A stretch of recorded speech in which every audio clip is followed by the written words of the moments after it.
Hi, you guys. This is Liz Ryan, and this is the Truth About Work podcast, episode 12. We're talking about work, as always, work in the workplace, and careers and leadership, and the place of work in our lives and in our society. It's in question right now. A lot of questions about work and the relationship between employers and employees, and that's what we're interested in. Helping people look at the system that we work in, shift it, grow our own muscles, get stronger, speak with our own voice, more often, more powerfully, and band together with other folks who feel the same way. It's a lot, that I love about work, and I love the place that work can hold in our lives. Not just a way to get an income, but it can be creative outlet and intellectual stimulation and social affirmation and all this really, really great stuff.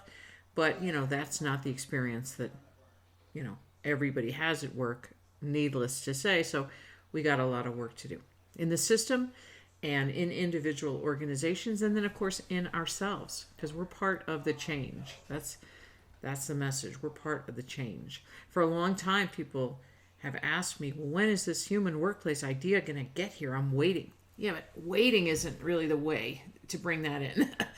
We can all get stronger. We can all notice the ecosystem and play an active part in it more and more every day. Just understanding how work works and understanding how our employment laws work.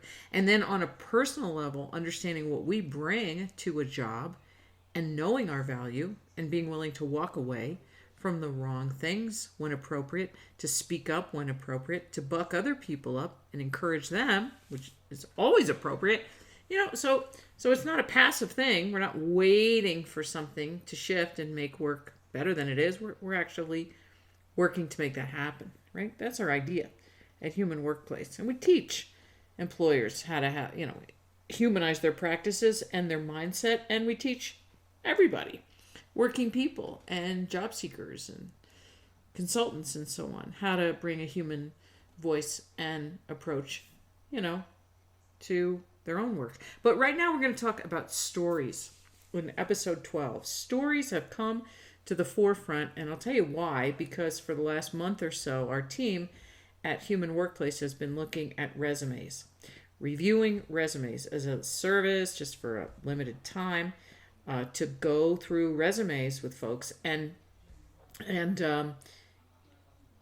tell them whether their resume is getting the job done or not, in our opinion. So what does that mean? Well, first of all, does the resume tell the reader instantly what kind of job you want? That's a real problem for a lot of folks. They have a resume that says, I've done this, I've done that, I can do this, I have these skills. It doesn't say what they want. And nowadays that is critical, because we cannot put that on the employer to have to go through your resume and decide what you might be qualified for in their place. The other thing is that from a strength perspective, from a conveying qualifications and competence and suitability perspective, the more targeted and tailored a resume can be to a specific opportunity. Obviously, the more surely it's going to hit the mark. So it's almost like you're pitching your resume every time you use it to the specific situation you want. So years ago, we would get 100 resumes printed. Couldn't customize them at all. Just go to the print shop and it's one version. Now you can have unlimited versions of your resume on your hard drive. But here's the thing.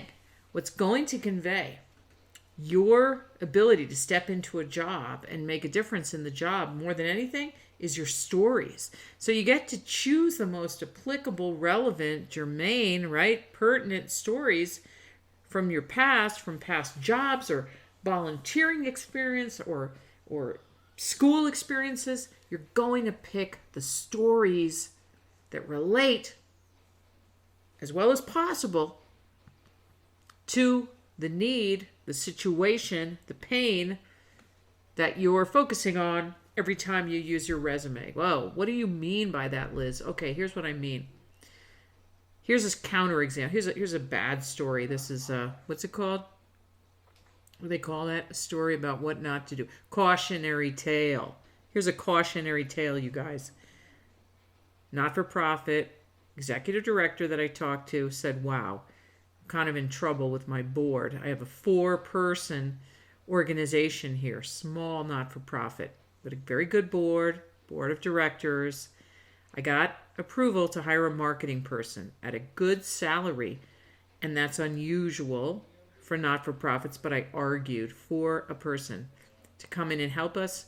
And I said, I'm going to interview not-for-profit marketing folks with not-for-profit type of experience and some corporate marketing people too, because I think some of those guys might be able to come in, diagnose our marketing problems, get in there with more of a corporate mindset, and help us. So anyway, she interviewed some folks from not-for-profit marketing backgrounds and some folks from a corporate marketing background, and she told me I had a top candidate, corporate candidate. And she was sitting in my office, and I said, hey, tell me a story from your business past, from your business career that, really shows you in your power, that is going to let me know that, you have a handle on what I'm dealing with here in my not-for-profit with 4 employees.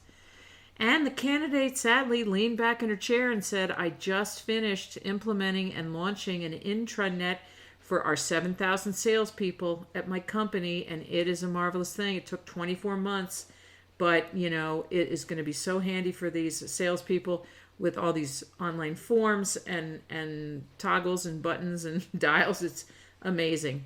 And the not-for-profit executive director said, cool, can you bring that down to, where I'm sitting, 4-person not-for-profit and my need?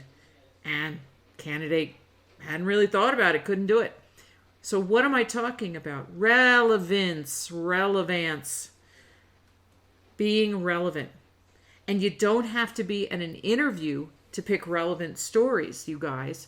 You can pick relevant stories to include on your resume, a customized resume for a specific opportunity. You want that hiring manager, that decision maker to know that you get them. You get them. You know how I always say only the people who get you deserve you? It's the same way in reverse when you're applying for a job, when you're going after jobs.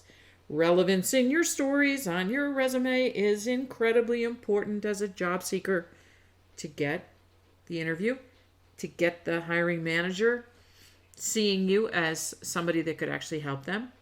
Yeah, I know the process is abominable. It's atrocious, the recruiting process. They ask for all these keywords and bullets without even necessarily thinking about their applicability to the job. But, it's a broken system, but we are crawling through the wreckage of that broken system to get you a really good job anyway. We are not going to stop and try to fix the whole global hiring system, or even bigger, the system of work, the mechanical Taylor-Weber work model. We're not fixing that today, because a lot of people need a job and they need, all the stuff right now. And that's where we focus too, right? On the ground level, what do you do to surmount the brokenness? You know what I'm saying? Yeah. So storytelling is so huge. And here's how you're going to tell a story. For example, on your resume, the setting, what was going wrong, or what was the situation such that you had to act, and then what you did about it, and then why it was a good solution, like the result. Because you see on resumes all the time, I created a database of 40,000 volunteers. And, my cynical North Jersey brain, and, in sympathy with all the other people who are going to be reading this, recruiters and hiring managers who may or may not be cynics from North Jersey, but they're still going to say, why did you create the database? Did somebody tell you to? Was it your pet project? Was it important? How does it tie down to earth? That's what we want to know. What was the impact? Why was this necessary?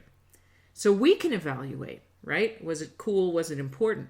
So you just simply add on there, to support community, community project. In our joint venture, I created an active database of 40,000, volunteers who came out to spread the word about our race for some charitable cause or whatever. Give us the whole story. Why was the thing necessary? What did you do? And then why was that a good thing to do? And you can do it quickly in a few words on a bullet point. I want a sentence, the whole thing, subject, object, because I don't get why when writing a resume we feel like, oh, let me leave myself out of it. I won't use the word I. Oh yeah, you will use the word I. It's a document about you. It's your principal marketing document. We don't have to stick to these 1930s, 40s, protocols for writing a resume where you say, was instrumental on the team. We don't know what that means. Don't characterize the instrumentality of your contribution. Tell us what you actually did. We want to judge for ourselves. Know what I'm saying? So you say, in my boss's absence, untangled a thorny billing issue and saved a $400,000 a year client. Now, here's where people get stuck on that. They say, but I don't, by myself, Liz, I don't know. Did I save them? Just say you saved them. Here's the thing. The impact, and we understate, because we've been trained, one of the many, many ways we've been trained is not to claim stuff. We think we can't claim stuff if the boss wouldn't agree. It's not up to them anymore. Okay, my darling? It's up to you now. It's your background. Were you there? Did you do the thing? Can you answer questions about it? Then claim it. Your boss didn't like that you did it? Claim it. Oh, your boss would have told you you're not allowed to do that? You did it though? Claim it. Wasn't in your job description? Claim it. You did it. Claim it. People talk about job seekers overstating their qualifications, but they understate their qualifications so much more often. We are timid because we've been trained to be. I'm trying to untrain you guys. That's a teenager. Background. Hope he doesn't burst out singing. He's a singer, but right now it sounds like he's playing a game with his friends. It's hard. Quarantine. Hard on them. It's not easy on any of us. You know what I'm saying? But yeah, you've got to tell stories, you guys. And LinkedIn tells stories. And your resume tells stories. Of course, you get into an interview. Your stories are going to be so much more memorable in a job interview than any facts and figures and data points. They just are. Because it's human. First thing I learned in grad school, communication studies, Northwestern University, 1990, was when you look at somebody's face, there's 250 cues that help you understand what's going on with that person whose face you're looking at, and then recall who they are the next time you see their face. And data doesn't have 250 cues, right? For a very small number of people, data or numbers have attributes that they don't have for all of us, right? You've heard about people who who are so in sync with numbers. Numbers have personalities for them or colors and this sort of thing. But for most of us, number has very limited number of cues, right? It might have been your baseball number when you were in Little League, or it might have been your favorite number when you were 12 years old, or your locker number in high school or something like that. But a lot of numbers really don't have that much weight. And certainly they don't have weight unless they're in context. So as much as I love for you to use numbers in your resume, certainly if you're in sales or if you're talking about quantitative results, you're going to have to use numbers. But I don't want your resume to be dominated by numbers. I want it actually to have a small number of really powerful, pithy stories. We call them dragon slaying stories, where you slew a dragon. If you're not into the idea of killing a dragon, no one could blame you. Just call them dragon taming stories, So that's the thing. Got to tell stories in your resume nowadays, because resumes look all alike. Results oriented professional with the bottom line orientation. What the heck does it mean? Doesn't mean anything. It's just robot speak we've been taught. And now we have this opportunity to break free from the crowd, you guys, and put a human voice in the resume and get your heft across. Will everyone like it? No, probably not. But again, it's your principal branding document. If they don't like it, good. Like, who has time? It's a weird thing. We think of a job search as a numbers game, and it is to a degree. Got to get some quantity of overtures out there, but it's not a numbers game to the degree that you're going to pitch out 200 resumes or fill out 200 applications and a bunch of them are going to want you. Probably not. If you're really operating at your high power mode, not everybody's going to want you. Some people are going to find you too high powered for what they need, or too non-generic for what they need. Good. Good, good, good. A brand attracts and repels, you guys. Attracts and repels. And I don't mean attracts and then has no reaction. I mean attracts the right people and repels the rest. The first time I heard that, I was shocked, like 20 years ago. A brand repels? First of all, a lot of people are like, I don't want a brand, Liz. I'm not a bottle of ketchup. I'm a person. I know it. But you're going to have a footprint. You go out in the sun, you're going to cast a shadow. We talked about this a while back. So you're going to have a brand anyway. So why not decide what that is and what you sort of want known about yourself? And I know you have come and saw and conquered. You have come and seen and have conquered a lot of things at work, but we're not trained to recall our stories or write them down. Here's what we tend to value about someone's work experience. How many years have you been working with Excel? Like the years matter. And how would you even gauge that? I mean, you mean full time and not sleeping? Or you mean like I became aware of it and then time elapsed? It's a stupid question, you guys. You want to know about someone's proficiency with or what's the word? Comfort level with Excel? Ask them what they've done with Excel, obviously. Ask them what they've done with Excel. It makes me mad. Okay, you know what? I'm old enough. I was sitting in all the rooms, the conference rooms, in the 80s when all this business software was being designed. The first versions of it, the big database companies that still rule the world today, Oracle and SAP and all these guys, they all started off with, let's automate the most basic processes at work. So I'm an HR person, so I was in countless meetings about automating HR processes back when they were not off the shelf or customizable programs. Like programmers would come into your office and they would be hired for a big sums and they would actually do this software custom back in the day because we didn't know it was going to be apps and app store. We had no idea.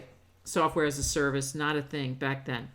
So I sat in all the rooms where they said the quality of this new automation is going to be based on what goes into it. Garbage in, garbage out. That's what they used to say. Garbage in, garbage out. And I sat in the meetings and said, yeah, but your mindset predates any input that I might have right now in the 80s as a 20-something telling you how our system worked. It's your mindset, programmer person. I love you as a person, but you're saying garbage in, garbage out. You don't even see the mindset, the formulaic, quantitative, keyword-based, data-driven mindset that completely, as an overarching thing, dictates whatever we're going to do in terms of automating any HR process or recruiting process. And that mindset was the garbage in. The mindset was the garbage in that we are still living with 30 years later, you guys. Tell us in this application form where you worked, for how long, and your tasks and duties. I'm sorry, excuse me? You want to know my tasks and duties? Well, I was a customer service supervisor, so guess what? I actually supervised customer service people and trained them and came up with scripts for them. Aren't you shocked that that's what I did as a freaking customer service supervisor? It's so obvious. Why would we ask people about their tasks and duties when those are A, embedded in the job title for the most part, with 95% overlap with other people who had the same job title, and B, tell us nothing about their impact in the job or their understanding of the job or anything useful whatsoever? What were your tasks and duties on the job, your responsibilities? This is left over from the 1920s, 30s, when someone would come looking for work at a factory. We need to know. Are they a drill press operator, right? Are they a machine shop person? What are they? Do they understand electricity? Do they do plumbing? What do they do? Can they work on my conveyor belt? Yeah, but now jobs are not like that anymore. The blue collar thing has faded in the United States, sad to say, and it's knowledge work now. So to ask me what meaty problems I solved and what I left in my wake at that job. Duh. Ask me what I learned and what I accomplished on the job. That will allow you to see what I'm actually about and how I roll when I work. But still today, in 2020, halfway through, we have not revised or upgraded job application forms. Think about it, you guys. Click on Indeed.com and you find a job, looks interesting, and they still want to know, where did you work? What dates? What were your tasks and duties? Ugh. That's just fundamentally wrong. It's just wrong. It's stupid. And that offends me. Maybe I'm too easily offended. Hey, I'm Liz Ryan. This is the Truth About Work podcast. If you have a question for me, send it to us, support@humanworkplace.com. Follow us on Twitter. It's also humanworkplace.com. Have an awesome, awesome day.